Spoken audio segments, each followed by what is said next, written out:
Welcome to the world-renowned Invest in Her podcast with your host, Catherine Gray. Catherine is a keynote and TEDx speaker, author, executive producer of the movie Show Her the Money, also CEO and founder of She Angel Investors and co-founder of the She Angels Foundation. Our weekly show of powerhouse women, founders, funders, and changemakers is sure to inspire you. Let's go.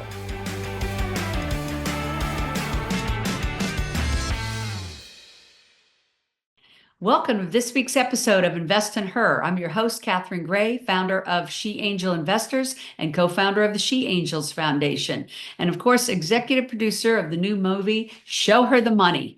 And every week, we have on extraordinary guests. Sometimes they're founders, sometimes they're funders. Today, we have on a special guest who actually is a relational psychologist, and she helps founders and family enterprises with their mental health and relationships. And who doesn't need that? So I just met her recently at a family offices event. Please welcome to the show, Dr. Stacy Feiner. How are you, Stacy? I'm fabulous, Catherine. I'm glad to be here. And it was a pleasure to meet you in Newport, Rhode Island at the Opal event. For family offices and wealth managers. It was exciting. And I was so glad they had you there. Yeah, and back at you. We were on a panel together, which was awesome. I'd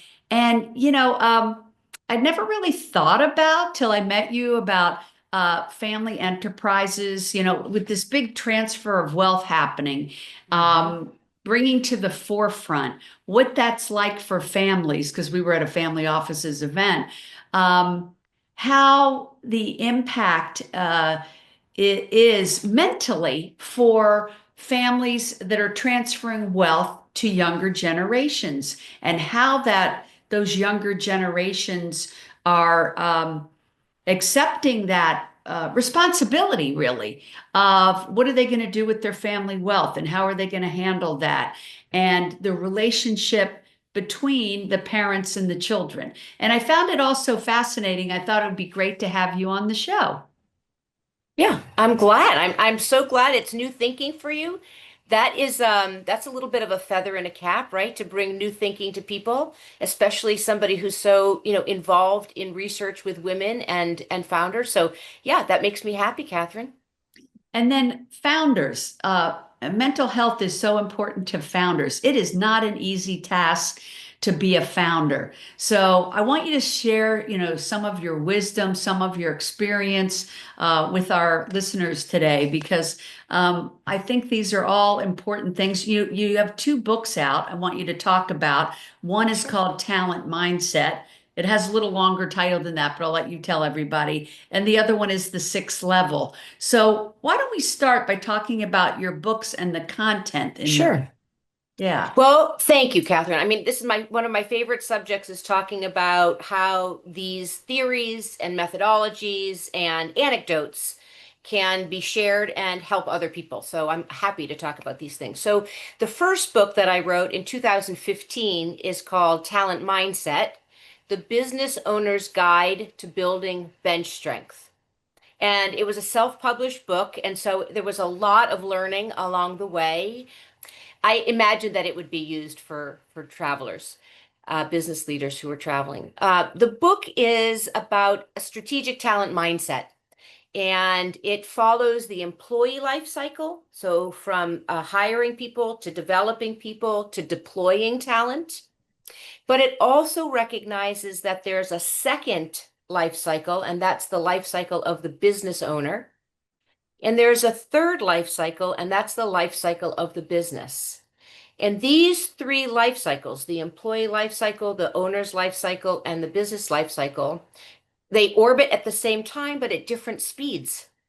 And so what you'll find is if you're a founder, right, you're orbiting at a different speed than your talent. And when you're a middle market company and you're established and you're working on,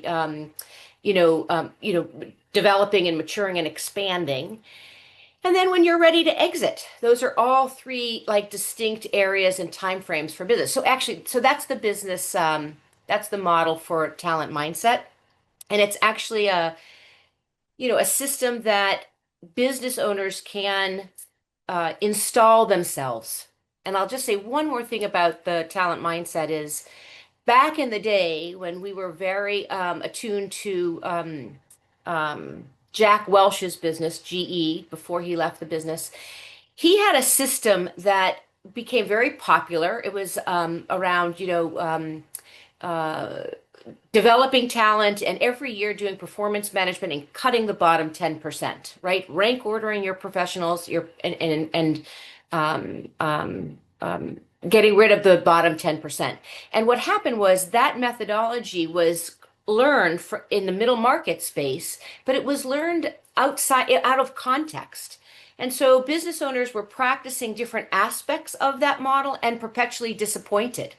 And so they started to believe that there wasn't a model that would work for them. And so when they became familiar with this model and they could build it from start to finish, and it could message their expectations and their standard operating procedures and deliver the culture that they wanted, they became more hopeful and more capable with their So talent. talent mindset is really great for like middle market companies And startups, I would and say, startups. startups Okay. don't put enough time into thinking about their talent management system. And if they build the talent management and then bring people onto the platform, then it works better rather than figuring it out after the fact. So I think it is a fabulous book for founders. And the second book is The Sixth Level, Right. Capitalize on the Power of Women's Psychology for Sustainable Leadership.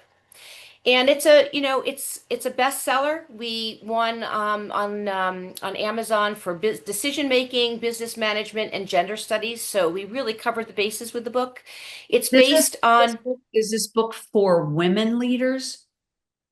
well, anything that's for women leaders is also for men leaders. So Right. one thing that I hear a lot, and we've discovered through this process, is a lot of times you'll hand a book written by a woman, or a book about women, and men will say, "Oh, this looks like a fabulous book. Let me buy it for my wife, or let me buy it for some woman in my company." That is fascinating psychology, isn't it? Well, it is fascinating psychology, and 2 points become relevant in that. One is it is true that we don't think, and men don't think they have anything new to learn from women. It's not That's dissing on fascinating. anybody. I'm not dissing on anybody. It's just men don't think that there is anything new to learn from women. And Wait, you know that, what? It's so interesting you're saying this mm, because we were just doing our book launch for Show Her the Money. mm, I was at an event in the Hamptons, and you were absolutely right. The men in the room came over to me and said, I want to buy this for my wife and my daughters. So right, you are exactly. right on. They didn't think there was anything they could learn from a book called Show Her the Money that had Right. these fascinating stories of all the men and women that had invested in our movie and had incredible, career stories that would be for anyone. And so I'm so glad you're bringing this up because it just occurred to me that that happened to us. I'm so glad you said that. And one important distinction I think that we can use today is there's a lot of negative talk about men and women, and the rift between. We're made to be opposites, and we're made to be competitors. Mhm, And so this notion of men not thinking that there's anything to learn from women is simply a blind spot. It's mhm. not an activated intention. It's simply a blind spot. So when you begin to share with men that there are things to learn from women, why would they pass this book off? I mean, if they're going to buy it for their wives and their daughters, they do see value. And then the second question is, um, when was the last time you read a book by women? Or a woman, and when was the last time you read a book about women? And do you feel like you don't understand women? So Right. what men will say a lot, especially in business, is I don't get women. Yeah. I don't understand them. I don't know what they want. They're too emotional. They bring emotions to the boardroom, blah, blah, blah, blah, blah. But they have never really done any real, reading and studying and understanding what their female counterparts need and want and what they can contribute. So And the it's funny thing is, some of these gentlemen that are buying the books for their daughters, one thing I love about them is they're girl dads. There's a whole momentum going in this country, Good point. in this generation of girl dads that are really proud of their daughters, want to pass their businesses on to them, their wealth. This is something that didn't happen in decades before. So this is great. This is progress, right? So they're Right. champions of their daughters. They want to see them succeed. And yet, once again, they're buying the book for their daughters, thinking there's nothing Right. they could possibly learn from us. Right. Right. And so I really appreciate that. And I also appreciate your raising the issue or the topic of how so much of wealth and businesses and opportunity are being passed down Yes. to women from prior generations.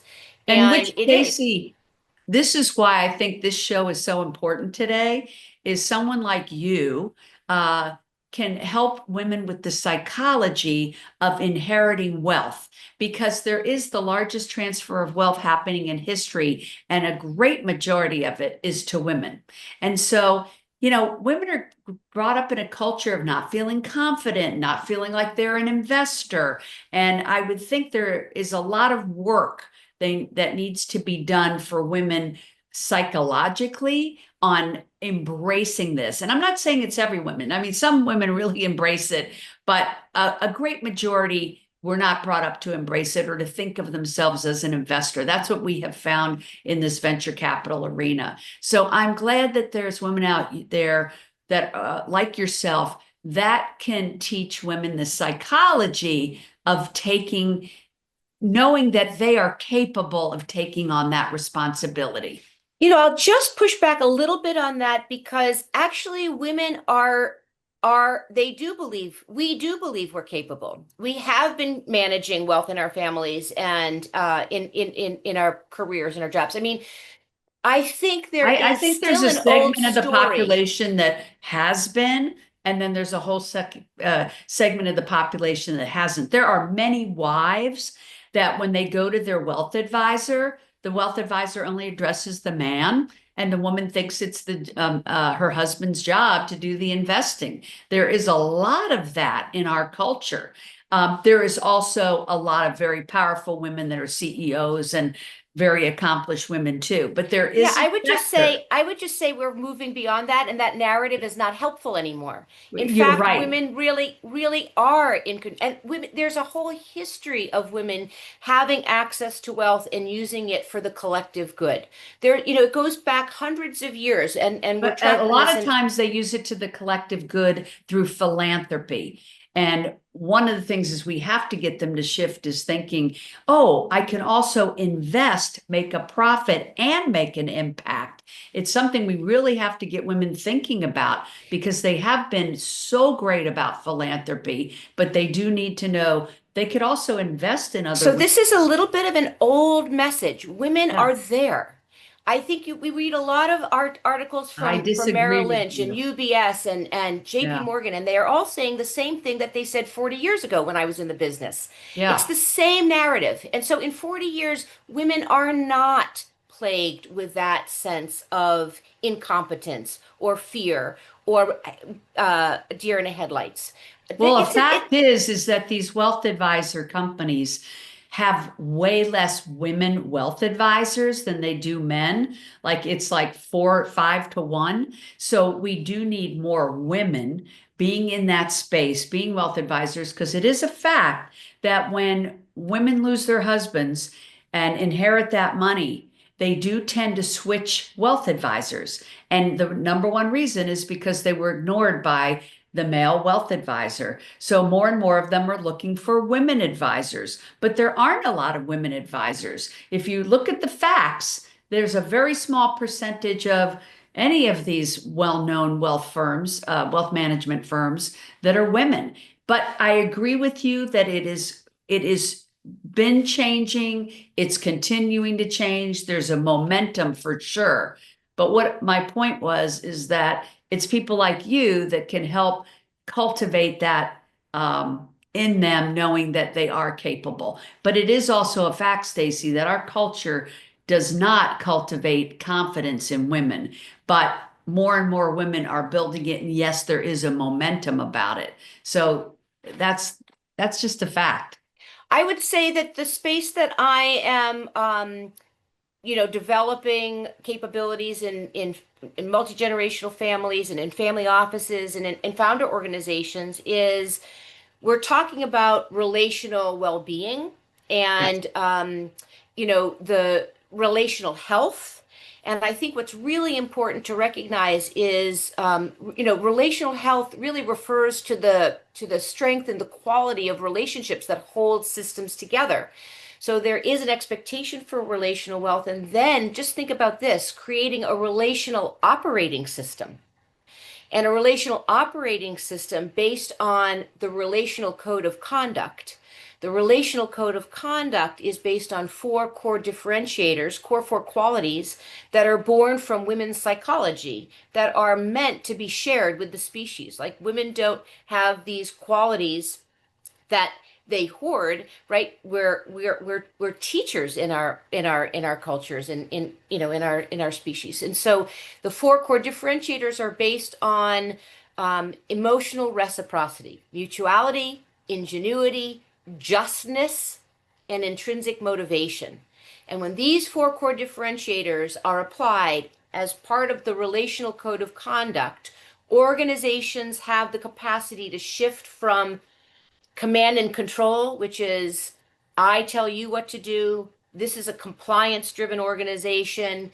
Do as I say. I've given you the job. Now get it done. That kind of command and control into a more relational ethic of care environment where we are actually working in an integrated culture, looking out for one another, making sure that we are learning from each other. That's the mutuality. Empathy is a very important quality, but mutuality is two-way empathy. So the sixth level and this emotional and relational operating system is the really one of the first major advances in leadership since the introduction of emotional intelligence.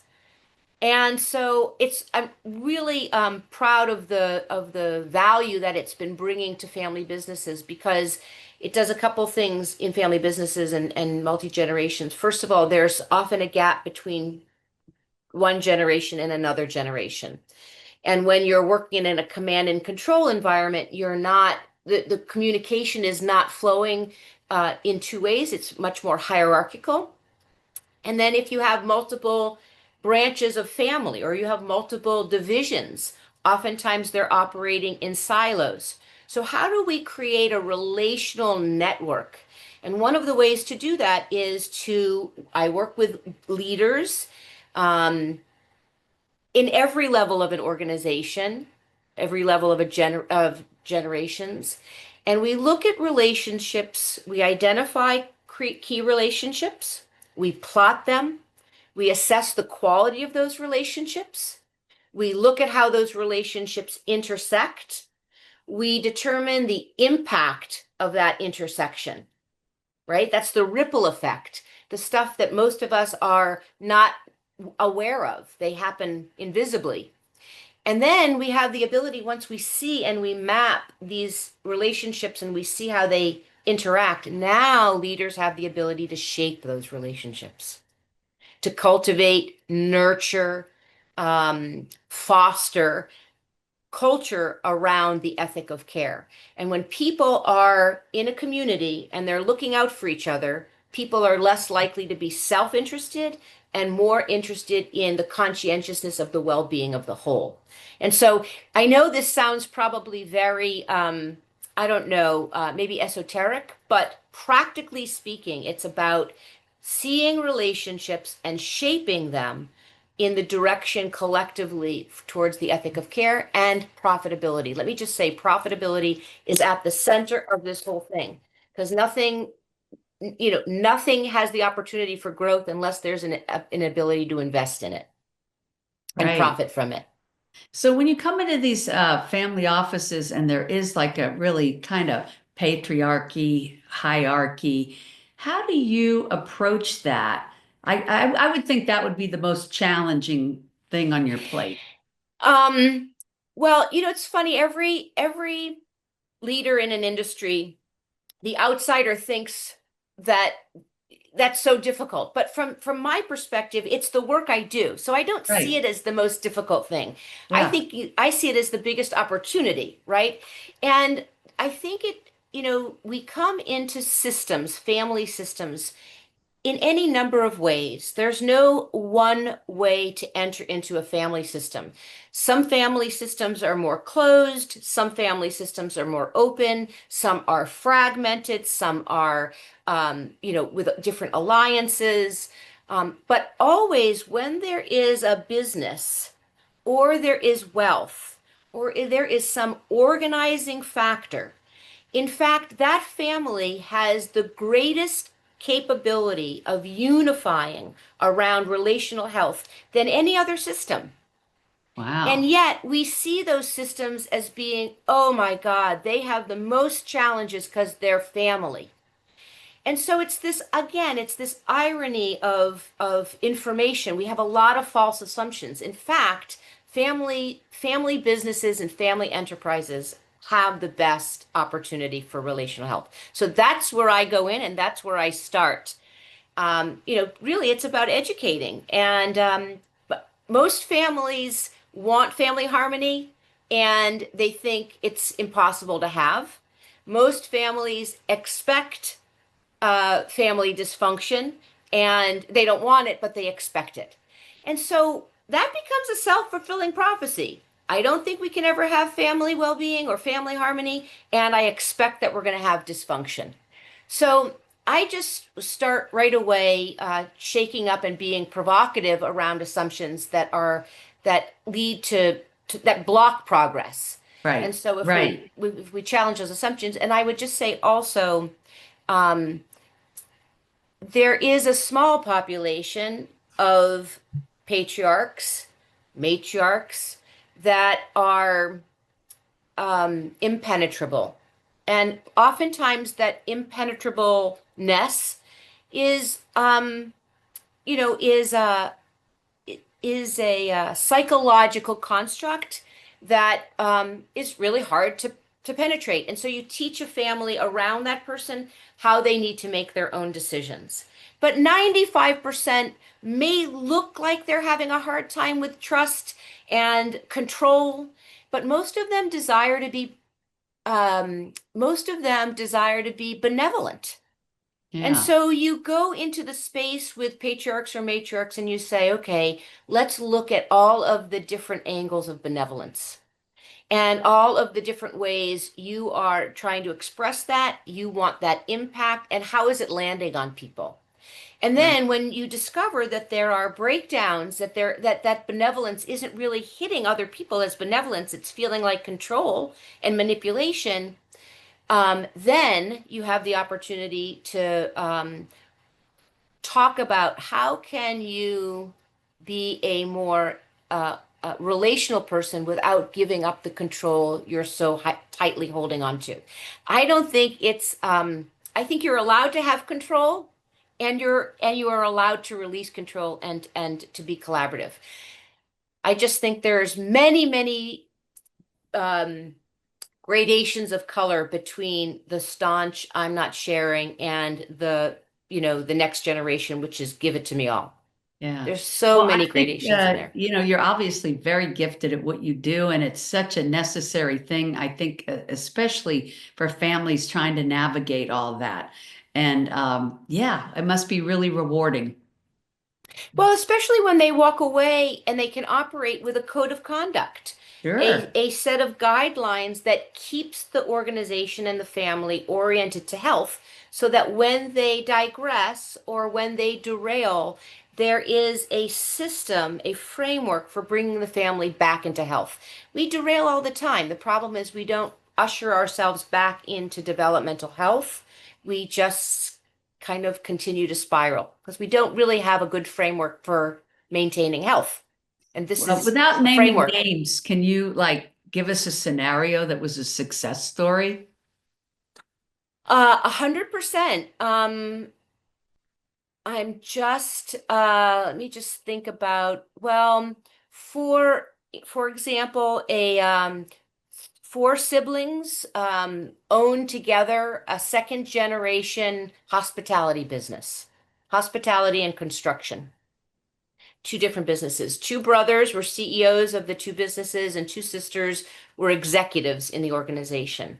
And somehow the role of CEO of both the brothers became um, uh, exaggerated, and they started also to control and influence and dominate the board.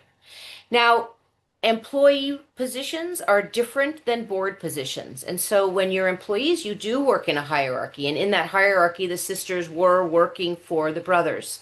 And they were operating at a high level, and the business was profitable.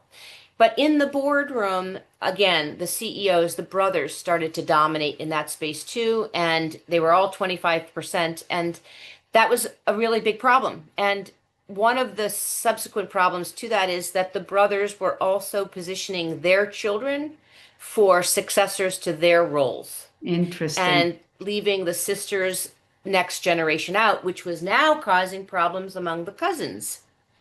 And so we really needed, first, we worked with the board because the board was really underperforming. That governance structure was being undermined by some of the pressures of the CEOs. And the board really needed to reorganize around the four core differentiators, the ethic of care. And when when we were able to restructure the process of the board and balance out the control and the influence, we were able to reset in the company. Amazing. Amazing that you were able to accomplish that. A big part of the accomplishment was that the two sisters were mama bears. And when they were in a position when they were being undermined, they were less ferocious about reclaiming fairness. But when the children, when the 14 cousins started to experience that disparity, it was incumbent on them to then take a more powerful position, a more assertive position to make sure that this imbalance was not negatively impacting the next generation. And And it's so so it was interesting really, what you just said. The women did not have that natural assertion, but like you said, were their oh, I mama think they bears. have the natural assertion. I Yeah. think that's But that. but they weren't asserting it at that time, or they wouldn't have been in the position they were in. But they had the capability, and you showed them that they had that capability. That's what I'm saying is so powerful So about I what think you that they were do. powerful collaborators. I don't think they were weak negotiators. I think they were powerful collaborators. And the Interesting. sixth level recognizes that women's leadership style is it's a sophisticated style. It's Yeah. not an aggressive or dominant style. And so if we keep labeling women based on men's lens, then we don't elevate the qualities of women that make women's leadership Yeah. valuable. And we So agree on that. I Yeah. never saw them as underperforming or lacking confidence. What they were doing was they were trying to use the strength of their leadership style, which was oriented towards the ethic of care. Yeah. But Women it was, definitely lead in a different way, and both are so important. yes, both are so important. Yes. Yes. Yeah, that's why most companies that, have both genders running the company are the most profitable. It Well, makes total sense. it's interesting because when you think about family wealth and you think about, or just, we do have exquisite mechanisms for managing wealth. They're exquisite, and they've become more and more sophisticated in the last 10 or 20 years. Yeah. So, in terms of managing wealth and making sure wealth gets transitioned to the next generation in a healthy way, meaning that wealth is protected, preserved, and it's accumulating, right? That's the healthy components of it. And of course, there are distribution mechanisms that are well established. We also have been blind, we have a blind spot to the emotional and the relational mechanisms, and there are relational mechanisms to help families be healthy, but we need to take that wealth and invest in a very specific emotional, relational operating system that offers the same kind of sophisticated mechanisms for keeping families healthy and transitioning relationship health to the next generation in the same way we do it with wealth. And the Yes. mechanisms for that don't just fall with governance, it's relationships that are underneath the wealth and underneath governance. And this is the emotional operating system that families have access to, right? They can use it, develop it, and install it and nurture it. Just because they don't know a solution exists doesn't mean it doesn't exist. There Right. is such a thing as a relational operating system, and it can and does successfully keep relationships healthy in complex, multi-generational businesses and families, and it's available. I love that you bring that to the table. It's so necessary for Well, the, the biggest risk to anything is relationships. yes. Relationships is the biggest risk. And emotional intelligence and relational intelligence is the most obvious and available risk mitigation mechanism. Yeah, it's a beautiful thing you do. I mean, really, to just be able to create that within these family enterprises or for founders within their businesses, it's an extraordinary talent that you bring to the table. And I think every company and every family office or family enterprise should think about working with Dr. Stacy Feiner or someone similar that's a relational psychologist that can actually accomplish that ability to bring everyone together and make it a pleasant working experience to be together. I think ultimately everybody does want that. But to Everybody know wants it. everybody wants it and to know it's accessible because they don't always know how to get it. And so I'm so glad we talked about this today, Yeah. how to achieve that level Yes. of, you know, peace within a family and relatability. And yeah, Well, you know how it comes up in founder portfolios, so investment portfolios. So let's say you have 20 businesses in your VC portfolio. And let's just say there, I don't know, 20 female founders, which is a program that I'm introducing with a VC firm. And one of the ways we are going to introduce the relational operating system is a little bit differently than I've described because every system has, different entry points. sure. We're going to be doing five things. One is we're going to be meeting founders only once a month. Second, once a month, we're going to meet with anybody who's available in any of the portfolio companies, short of the CEO, short of the founder. So any CFO, anybody in the organization, I mean, they're small organizations, can come to this monthly meeting. Anybody short of the founder. So it'll be any employee that's in the portfolio companies.